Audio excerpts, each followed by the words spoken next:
Last night we had a big deal family law bill, and I've always been generally adverse to carrying family law bills, and yet I seem to end up carrying them. Family law is an ugly business, and it's very personal for me because I went through divorce in 2004, 2005. And it was a horrible experience, the worst experience of my life. And I went to Ranger School, and I've gone 4 days without eating, and I've done a lot of tough stuff. But hands down, that was the worst experience of my life. And part of it was because the way the system is set up.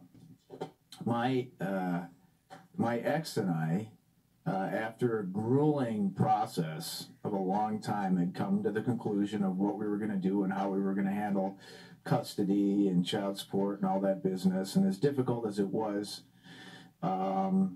we got the conclusion anyway.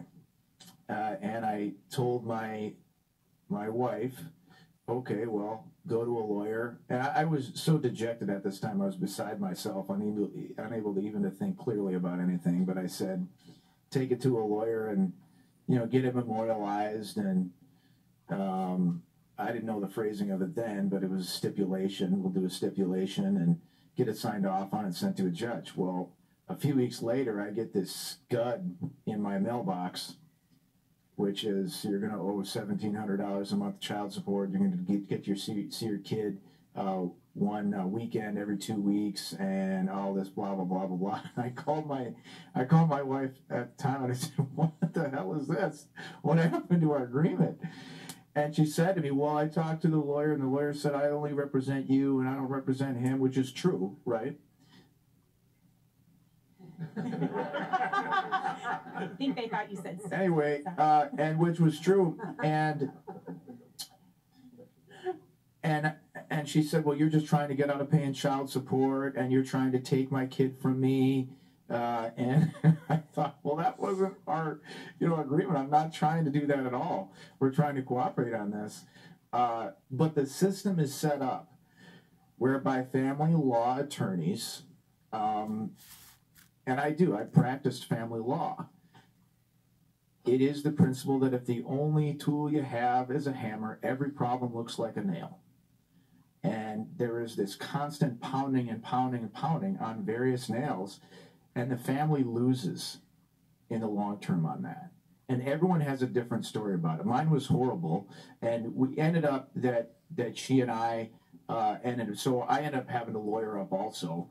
She ended up spending 4 or 5 times what she should have. I ended up spending probably 2 or 3 times what I should have had to, tens of thousands of dollars more than was necessary. And at the end, the ultimate stipulation was the same thing that we had agreed on originally. The same thing. And I was very frustrated with that. And we were able to get to the point where we have jointly raised, my daughter's 18 now, and we jointly raised her for, the past 16 years successfully. But it was in spite of the current family law system, not because of it. It was completely in spite of everything that it encouraged us to do. It encouraged us to hate each other, to develop vitriolic animosity with each other. And I had to bite my tongue in half several times in order to make sure we could successfully raise our kid jointly.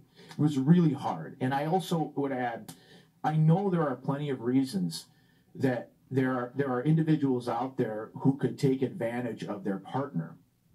That could happen, okay?